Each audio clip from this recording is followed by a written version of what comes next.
But আমাকে কথা বলতেই হবে ইনশাআল্লাহ, কারণ আগামীতে আবার আপনাদের সাথে দেখা হবে কিনা আমি জানি না। কথা বলতেই হবে। বসেন, কেউ দাঁড়িয়ে থাকবেন না। আমি দেখতে পাচ্ছি বাংলাদেশের ভাগ্য আকাশে উত্তর গগনে কালো মেঘ জমা হয়েছে, ঝড়ের পূর্বাভাস লক্ষ্য করছি।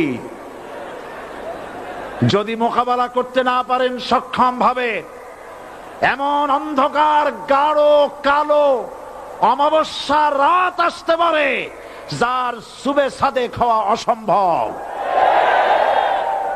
সুতরাং আপনারা কি কাপুরুষের মতো কাফের মুশরিকদের গোলামি করে মরতে চান? বিড়ালের মতো 500 বছর বেঁচে থাকার কোনো লাভ নাই। সিংহের মতো 1 ঘন্টা বাঁচতে চাই।